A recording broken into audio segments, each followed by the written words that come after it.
இந்த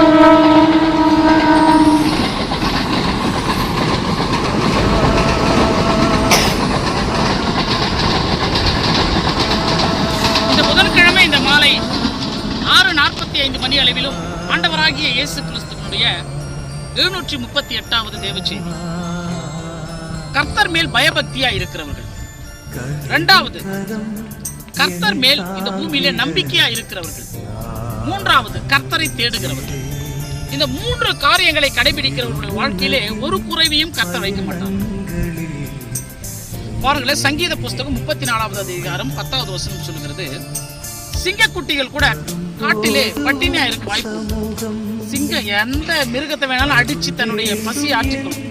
அந்த சிங்கங்கள் கூட வாழ்க்கையிலே பட்டினியா இருக்கலாம். ஆனால் கர்த்தரை தேடுகிறவர்களுக்கு ஒரு நன்மையும் வாழ்க்கையிலே குறைவுபடாது என்று கர்த்தர் வாக்கு கொடுக்கிறார். தேடுகிறவர்களுக்கு குறைவு கிடையாது. இரண்டாவது, சங்கீத புஸ்தகம் 33வது அதிகாரம் 9வது வசனம் சொல்கிறது, கர்த்தருக்கு பயப்படுகிறவர்களுக்கு வாழ்க்கையிலே குறைவில்லை. எவன் ஒருவன் ஆண்டவராகிய தேவனுக்கு பயப்படுகிறானோ அவனுக்கு வாழ்க்கையிலே குறைவே வைக்க மாட்டான். மூன்றாவது, கர்த்தர் மேல் நம்பிக்கையா இருக்கிறவனுக்கு வாழ்க்கையிலே குறைவு இருக்கு. ஆண்டவராகிய இயேசு கிறிஸ்து பூமியில வந்த பிறகு ஏராளமான ஜனங்கள் அவருடைய பிரசங்கத்தையும் அவருடைய வசனங்களையும் ஜீவ வசனம் அவர்கிட்ட இருக்குதுன்னு சொல்லிட்டு இரவு பகல் பாராமல் இயேசு கிறிஸ்து பின்னாடி போயிட்டாங்க. அவர் காடு மலை மேடு எல்லா இடத்துலயும் பிரசங்கம் பண்ணி கொண்டிருக்கிறார். ஜனங்களுக்கு இரவு பகல் போறது கூட டைம் சரியா உட்கார்ந்தாங்க. அப்ப உணவுக்கு என்ன செய்வது என்று திகைத்துக் கொண்டிருந்தாங்க. அப்போ ஒரு சின்ன பையன் கையில 5 அப்பம் 2 மீன் இருந்துச்சு. 5000 பேருக்கு மேலான ஜனங்கள் அங்க இருக்கிறாங்க. இயேசு கிறிஸ்து அற்புதம் செய்து இந்த ஜனங்களின் வார்த்தையை கேட்க வந்தார்கள். அவர்களை வெறுமென்று அனுப்பிவிட எனக்கு மனதில் என்று சொல்லி அந்த உணவை கொடுத்து ஆசீர்வதித்து அனுப்பினார். அதான் நம்ம ஆண்டவராகிய இயேசு கிறிஸ்து. ஒரு மிகப்பெரிய ஒரு அற்புதத்தை பார்க்க போகிறோம். இஸ்ரவேல் தேசத்து ஜனங்கள் எகிப்திலிருந்து கர்த்தர் விடுதலையாக்கி ஏற்கனவே 20 லட்சத்துக்கு மேலான ஜனங்கள் சேர்த்துட்டாங்க. அந்த ஜனங்களை இது போல வனாந்தரத்துல என்ன கிடைக்கும்? உணவு கேட்க போவாங்க, உடைக்கு எங்க போவாங்க, குடிக்கிறதுக்கு தண்ணிக்கு எங்க போவாங்க. இது 3மே வனாந்தரத்துல பஞ்சம் பட்டினி தானே. இந்த வனாந்தரத்துல 40 வருஷம் அவர்களை நடத்தி கொண்டு போவாங்க. இப்ப கர்த்தர் மேல் அந்த ஜனங்கள் நம்பிக்கையா புறப்பட்டுட்டாங்க.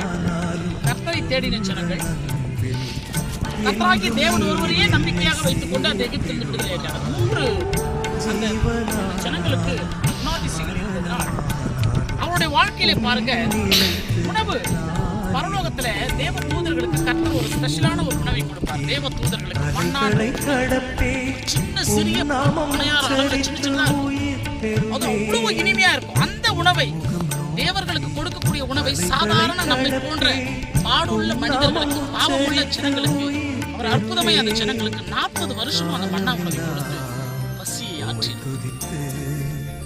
அந்த ஜனங்களுக்கு ஆடைகள் வேணும்ல. இந்த ஆடைகள் 40 வருஷமும் அழுக்காகாமல் அதே வெள்ளையாய் அவருடைய மகிமையினால் அந்த ஜனங்க உடையையும் கர்த்தர் கொடுத்தார். சரி, ஆடைதான் அழுக்காக்கல. காலில் போட்டுக் கொண்டிருக்கக்கூடிய அந்த பாதரட்சை செருப்பு இருக்குது, அதுவாது தேய்ந்திருக்குல்ல. அது தேய்ந்து போகவே இல்லை 40 வருடம். நெகேமியா புஸ்தகம் 9வது அதிகாரம் 21வது வசனத்திலே கர்த்தர் சொல்றார், இந்த 40 வருடம் அளவும் உங்களுக்கு நான் உணவுக்கு குறை வைக்கல, உங்க ஆடையை அழுக்காக விடல, உங்கள் பாதரட்சைகள் தேய்ந்து போக விடல. தேவனாகிய கர்த்தரை நம்பிக்கொண்டிருக்கக்கூடிய ஜனங்களுடைய வாழ்க்கையில் எந்த குறைவுகளுக்கும் அவர் அந்த பூமியில அனுமதிக்க மாட்டார். ஏன்னா அவர் தான் நிறைவானவர். இந்த உலகத்திலே நிறைவானவர் நம் வாழ்க்கையில் வந்தால், அந்த நிறைவானவரை தேடினால், அந்த நிறைவானவர் மீது நாம் நம்பிக்கை வைத்தால், இந்த உலகத்திலே எல்லா குறைவுகளையும் கிறிஸ்து இயேசுவுக்குள் மகிமையில் தெய்வம் நிறைவாக்குவார். அதுவே அவராகிய இயேசு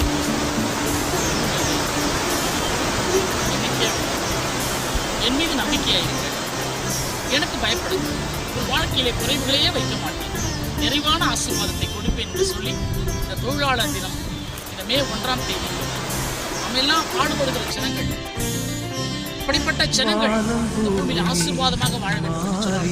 ஆண்டவராகிய இயேசு கிறிஸ்து ஒருவரையே நம் நம்ப வேண்டும். அவர் ஒருவரே தேவனாகிய கர்த்தர். அவர் ஒருவரே நம் பாவங்களை பூமியை மீட்டெடுத்து ரட்சிக்கிறவர்.